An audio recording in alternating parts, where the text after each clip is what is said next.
Salut les touristes et bienvenue dans cette nouvelle vidéo. Aujourd'hui, on va faire une revue de marché. On va revenir sur le Bitcoin, Ethereum, BNB, ADA et le Gold, l'or. Donc, on va faire un peu le point sur ce qui se passe. Je vous rappelle également que j'ai écrit un livre sur les vagues d'Elliott qui est disponible sur Amazon en format papier ou en e-book. Vous avez le lien dans la description si jamais vous êtes intéressé. Et si vous aimez mon contenu, n'hésitez pas à liker et à vous abonner. Et on est parti pour la vidéo. Let's go. Alors, commençons par le Bitcoin. Donc, on est toujours ici dans cette zone. Et ici, ma vision n'a pas changé. Je suis toujours un peu perdu par rapport à ce mot, donc j'ai pas de scénario précis. Maintenant, on avait parlé ici de la structure en 4 heures qui était de toute évidence ici corrective. Et donc, est-ce qu'ici on a terminé la correction comme ceci, c'est possible. On n'a pas atteint ici les 100% d'extension du premier move. Donc on pourrait être ici en fait ici en A. Et là on fait un B comme ceci en plus gros avant un C pour le drop ensuite. Donc ça c'est toujours possible en fait qu'on ait un running ici en interne. Donc mouvement A, B et C. Et le B ici en running puisqu'on vient casser le top, récupérer la liquidité. Donc ma vision n'a pas changé sur la structure en 4 heures, on est toujours pour moi correctif. Maintenant est-ce que c'est ici la fin de correction et là le départ, ou bien est-ce qu'on fait une correction un peu plus large comme ceci avant le drop. Donc ça n'a pas changé. En daily du coup on est en train de travailler ici la traîne sur le RSI et on est en train de le casser aujourd'hui. Je vous mets le replay. Il me semble qu'hier ça a tenu à la clôture. Donc voilà, on est pile dessus. Donc à voir si aujourd'hui on a une bougie qui clôture dans le vert ou dans le rouge. Si jamais on clôture dans le rouge, même un tout petit peu, la trend ici sera cassée. Ce sera plutôt un signal vendeur. Structure corrective. L'objectif, je vous le rappelle, de venir retester ce bas à minima. Et si jamais on vient casser ce bas, il y a quand même de grandes chances ici qu'on revienne également tester celui-ci. Avec l'élan vendeur des liquidations, et après ça peut faire un effet en cascade et une accélération baissière. Donc soyez extrêmement prudents ici pour ceux qui se trouvent à l'achat. Moi-même, je me trouve à l'achat du coup depuis le mois de juillet par rapport à la stratégie Findifion que j'explique dans mon livre. J'avais pris une option ici au mois d'août pour me hedger, j'ai repris une option ce week-end. J'ai pris un strangle. Donc si vous ne savez pas ce que c'est qu'un strangle, je vous mets un petit lien en haut à droite de votre écran vers une vidéo courte qui vous explique certaines stratégies via les options. Voilà, j'ai pris un strangle. Si le marché termine à date d'échéance, c'est-à-dire le 28 octobre, entre ces niveaux, mon option sera perdante. Et si on vient à casser dans un sens ou dans l'autre, mon option sera gagnante. J'ai également ajouté une vente de call ici puisque c'est dans l'optique de hedger ma position qui est longue. Du coup, j'ai vendu un call en plus, donc ce qui fait que je diminue mon risque si le marché ne fait rien, j'augmente mes gains si le marché part à la baisse et je diminue mes gains si le marché part à la hausse. Et ça, c'est pas grave vu que l'idée de cette option est de hedger ma position longue. Du coup, si jamais ça part à la hausse, tant mieux.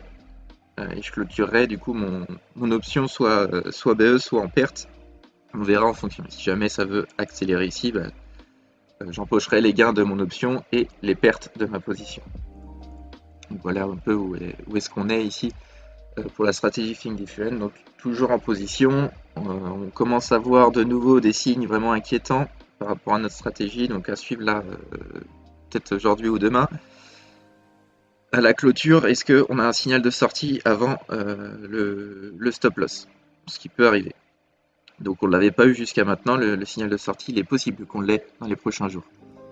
On a également une date importante ici à noter, c'est que jeudi on a les chiffres de l'inflation à 14h30 heure française sur les chiffres de l'inflation US et qui pourront faire bouger fortement les marchés. Et ici on peut voir l'inflation du coup du mois dernier et le consensus pour le mois qui arrive. Donc le consensus s'attend à une baisse de l'inflation. Si, comme toujours, on est à 8,1 ou au-dessus, ça sera, si on est au-dessus de 8,1, ça sera négatif pour les marchés et on pourrait voir une accélération baissière. Voilà, attention tout de même à ce que le marché ne presse pas l'annonce avant, ce qui peut arriver, mais semaine qui peut être volatile et c'est la raison pour laquelle ici j'ai pris des options.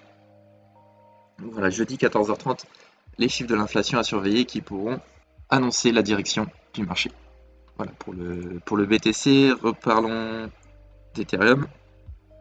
Donc Ethereum, pareil, on avait le même schéma ici avec ce move en 3 temps qui était similaire à celui-ci, puis après un connecteur, hop. Donc là, voilà, on avait émis l'hypothèse d'avoir un mouvement comme celui-ci. Pour un move comme ceci, avant le drop. Maintenant, c'est pas ce qu'il a fait. Il a continué de faire des moves en 3 temps sans venir casser ni ce top ni ce bas. Donc on pourrait être ici dans une sorte de triangle ici en A, B, C, D, E, pourquoi pas. Puis le drop, ou alors dans l'autre sens, quelque chose comme ici A, B, C, D, E ici, et le push. Donc, ici on a peut-être un triangle ici. Donc triangle de compression, pareil, le marché, toujours en structure corrective, avec pour l'instant, toujours dans l'idée de venir retester ce bas, avec une potentielle ici, move correctif en 3 temps pour revenir tester le haut de cette borne qui est toujours possible, si on n'a pas le drop tout de suite.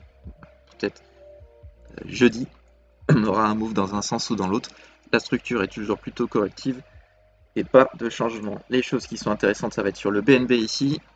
Donc voilà, je vous avais quitté sur ces niveaux à peu près et je vous avais parlé ici de cette grande structure qui était corrective avec pour objectif de revenir tester ces bas.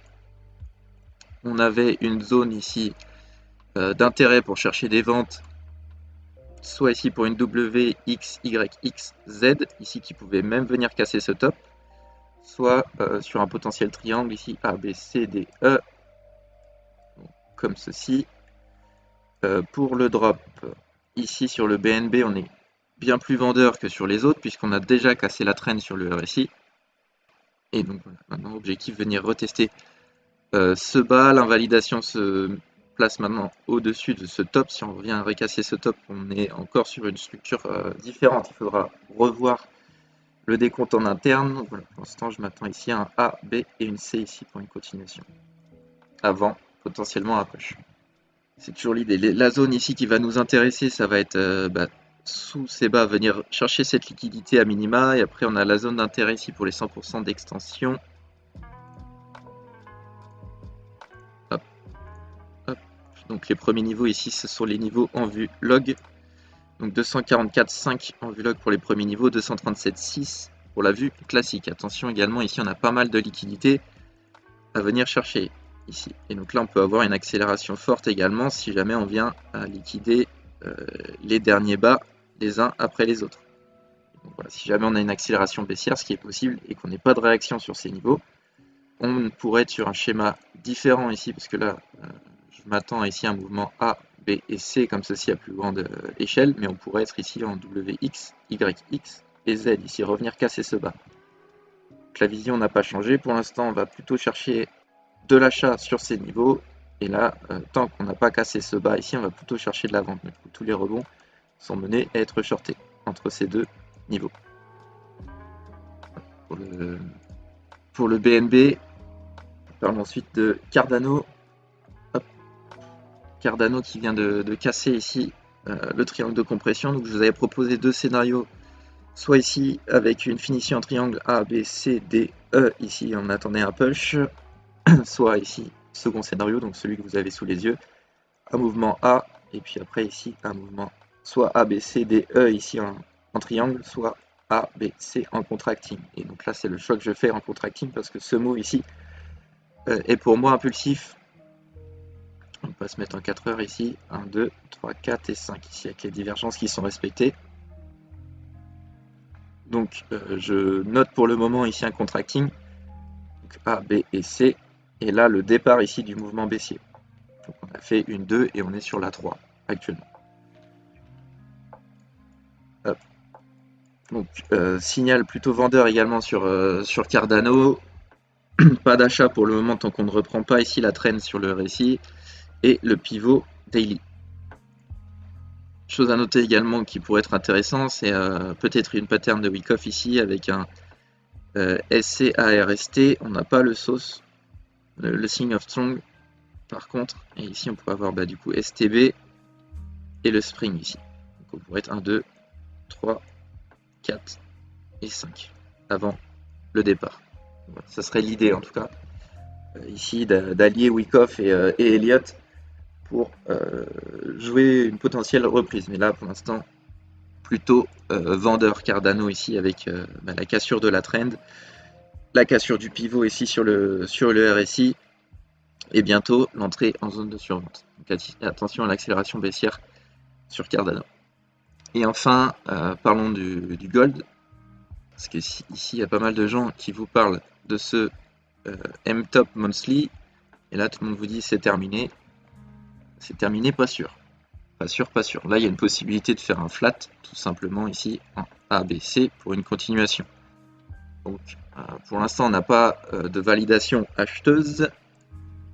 Donc, en monthly, ici, on voit qu'on arrive sur la trend ici. Donc, ça va être un niveau important à surveiller. Si on vient à casser ce niveau, ça sera en effet plutôt négatif. Tant qu'on reste au-dessus de ce niveau, c'est plutôt intéressant à surveiller. En cas de cassure de la trend ici en monthly, cette fois-ci, dans l'autre sens, ce serait un signal d'achat intéressant pour jouer du coup la jambe, enfin la continuation, et ici la figure en flat, donc comme ceci, pour revenir à minima casser ce top. Et donc là, en fait, si vous suivez les influenceurs ici, on est plutôt vendeur à cause du M-top, et au moment au final, si jamais on valide ici le flat, si on vient à casser ces tops, ici tout le monde sera acheteur, sauf que ça sera plus dans le bon tempo.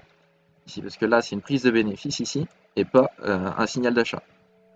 Donc là, voilà, on est ici à surveiller pour un signal d'achat. Donc pour l'instant, on n'a rien en monthly. Et en weekly, on pourrait avoir un signal intéressant en cas de cassure ici de la trend. Et on pourrait avoir ici 1, 2, 3, 4 et 5. Il y a ce risque qu'on fasse ici un mouvement en running pour une accélération baissière. Donc voilà, si c'est le cas, il faudra être prudent. On n'est pas une 1, 2, 3, 4, 5 comme ceci avant le push, ou bien tout simplement ici 1, 2, 3, puis 1, 2, 3, B, et là après on refait une accélération baissière. Et donc là, du coup, notre scénario ici en flat sera caduque et on ne cherchera plus de l'achat. Donc là, on surveille ces niveaux ici, on a récupéré la liquidité comme prévu sous ces niveaux pour la flat ici, classique. Voilà, je vous rappelle. Signal d'achat précurseur ici en weekly en cas de cassure de la trendline, validation en cas de reprise de la trend sur le monthly. Pour jouer potentiellement une jambe 5. Donc voilà, c'est le décompte que je travaille ici. 1, 2, 3, 4 et 5. Voilà, attention, soyez extrêmement prudent à la cassure de stop ici. Si toutefois on y va.